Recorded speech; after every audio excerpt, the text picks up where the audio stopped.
pourquoi de ma venue ici, c'est une invitation du commissaire Jean Attali, qui est l'auteur de cette exposition, qui m'a invité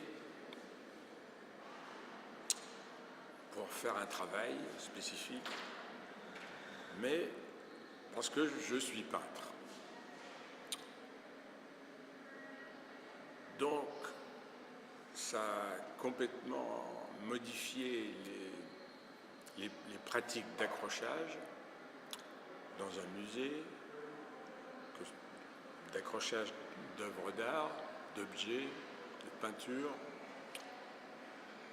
parce qu'en général, les accrochages sont mis en place par des professionnels, qui sont les conservateurs ou des installateurs. C'est très rare qu'on s'adresse à un artiste, même lors d'une exposition personnelle d'un artiste, on fait appel quand même à un œil extérieur. Et il faut présenter quelque chose de cohérent. Et là, c'était le défi, c'est-à-dire comment produire quelque chose qui vienne de moi avec des objets complètement extérieurs à moi, qui ne correspondent pas à mon univers formel, mon univers symbolique, mon univers sensible. Comment faire œuvre avec des outils et des formes que je ne manipule pas tous les jours. Quels étaient ces objets?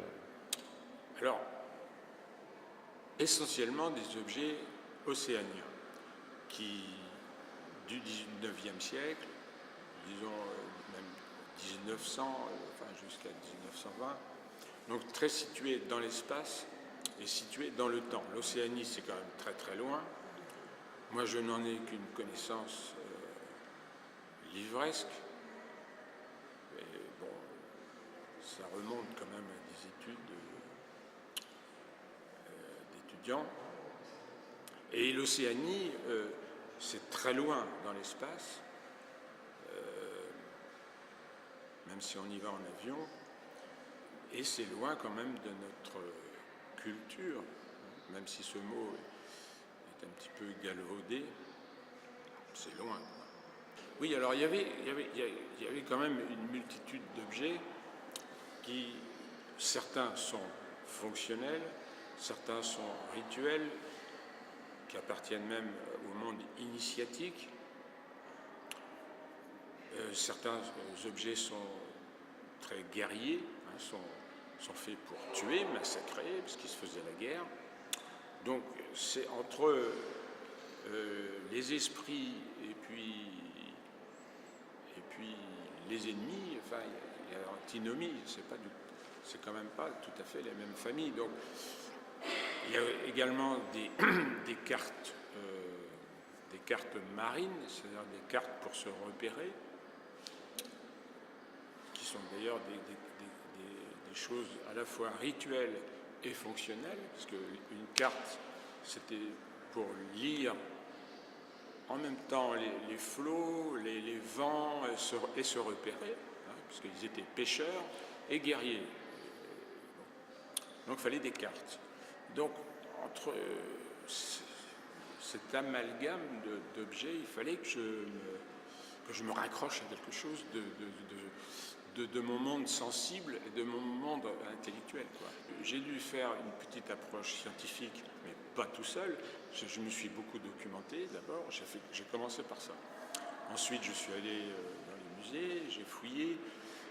Je suis allé au musée de Branly, au quai de Branly, au musée, et puis j'ai interrogé des professionnels, hein, c'est-à-dire des ethnologues, des professionnels de l'Océanie, des écrivains, des historiens.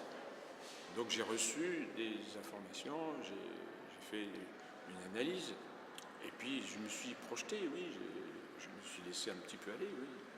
Je me suis projeté, parce que je me suis dit, je ne peux pas... C'est un peu comme je suis peintre. Un peintre, normalement, sait tout peindre. Il doit être capable de peindre un poisson, un nuage ou un vélo. Bon, mais en même temps, tout n'est pas forcément intéressant. Et là, il y avait trop d'objets, sauf que mon devoir d'accrocheur, il fallait quand même, c'était dans le cahier des charges, quels que soient mes choix, il fallait que j'installe une trentaine d'objets, sur un mur qui faisait 30 mètres. Donc j'aime bien les contraintes aussi, hein, c'est amusant, c'est très amusant les contraintes. C'est la ligne qui se trouve derrière toi. Là. Pour arriver à cette ligne, donc parmi ces trentaines, j'en avais même beaucoup plus, j'ai taillé dans la masse, j'ai fait des choix formels, des choix affectifs, et pour pouvoir me maîtriser et maîtriser la forme, je me suis focalisé, je me suis attaché physiquement, hein, empoigné, attaché mentalement à, disons, 3 objets, hein, qui m'ont fait vivre comme ça, qui m'ont poussé. C'est le radeau. Pourquoi le radeau? Parce que pour moi, c'est la référence à la peinture. Hein. La selle de cheval, il y en avait une belle selle de cheval en cuir. Alors la selle de cheval, évidemment, c'est le voyage, etc.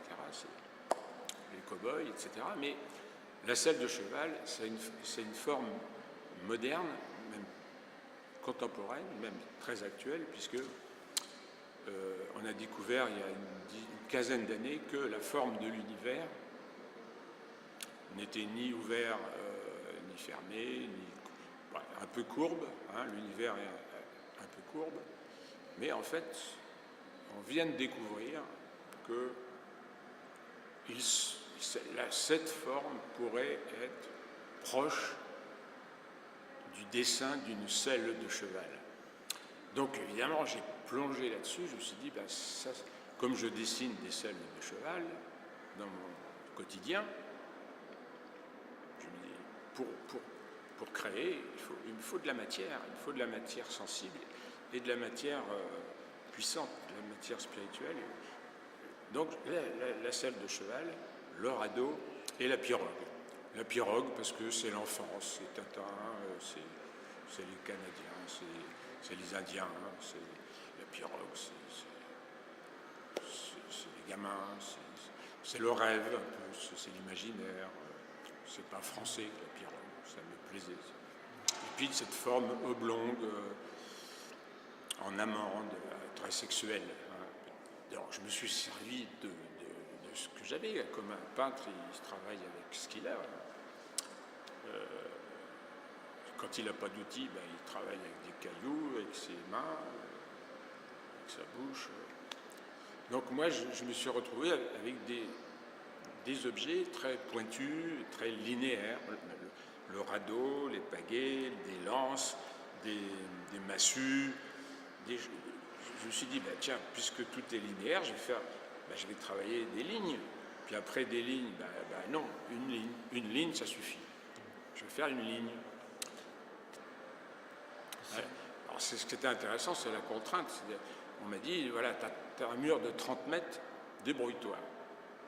Donc, alors, tout au départ, c'est pour ça, tout à l'heure, je parlais d'aventure, parce que je me suis dit, pour m'en tirer, comme je travaille avec les mots, pour m'en tirer, je vais plonger dans la littérature, je vais pomper dans la littérature. Donc, j'ai trouvé un très beau texte de Charles Olson, qui est lui-même calligraphié en forme de croix. Donc, j'avais trouvé ce texte très court, en forme de croix. Mon rivage m'épasse, mon rivage m'épasse. Je me répétais ça sans arrêt, pendant des jours. Et je les ai écrits, calligraphiés, prononcés. Mon rivage m'épasse, mon rivage m'épasse. Et à la fin, je suis arrivé à une ligne, comme une espèce de petite partition. Voilà. Et les mots, je les ai détruits, je les ai malaxés. Les mots sont devenus effilés, et puis je les ai reportés sur les lances. Alors Alors les lances qui sont des objets quand même assez agressifs. Et je me suis dit, mais bon, on n'est pas des tueurs quand même. Et j'ai remarqué qu'au musée de Branly et dans d'autres musées, il les exposait verticalement. Alors j'ai réfléchi, je me suis dit, oui, effectivement, il y a une énorme logique. Une lance, ça doit être, pour être très agressif, menaçant, il faut que ce soit vertical, c'est viril, c'est viril. Mais moi, ça ne m'intéressait pas. Donc, je les ai allongés. Donc, je les ai adoucis. Voilà. Et puis, je les ai, voilà, au niveau des yeux. Voilà, comme ça, voilà. Voilà. Plutôt que de se faire mordre, je me suis dit, il faut que les yeux se reposent sur cette ligne. Voilà. Puis à la guerre, on y pensera un peu. Alors il y a eu plusieurs noms, ça s'appelait le mur. Un jour, un petit peu par bravade, avec l'auteur de cette exposition, le commissaire Jean Attali, il me dit, mais il faudrait lui trouver un titre. Alors par bravade, j'ai dit, il s'appelle Gustave. Pourquoi Gustave? Parce que derrière mon dos était accroché, et c'était également l'enjeu de cette exposition, et le défi, c'est de dire qu'il fallait faire un travail, montrer ce mur, créer ce mur, mais avec dans mon dos la vague de Courbet. Évidemment, le Courbet, c'est quelqu'un quand même qui fait partie de mon histoire. Et puis oui, bon, mais c'est quand même un grand maître, quoi. Bon. Donc j'étais très impressionné par cette vague de Courbet, qui est quand même un tableau étonnant, quoi. Et alors, chose aussi, pourquoi j'ai plongé, enfin je ne fais pas de jeu de mots, mais pourquoi j'ai plongé dans la selle de cheval? Parce que la vague de Courbet ressemble à une selle de cheval. Donc pour moi, c'était du gâteau. Tout ça, c'était du gâteau. La ligne, la vague de cheval et la selle de cheval, c'était du gâteau.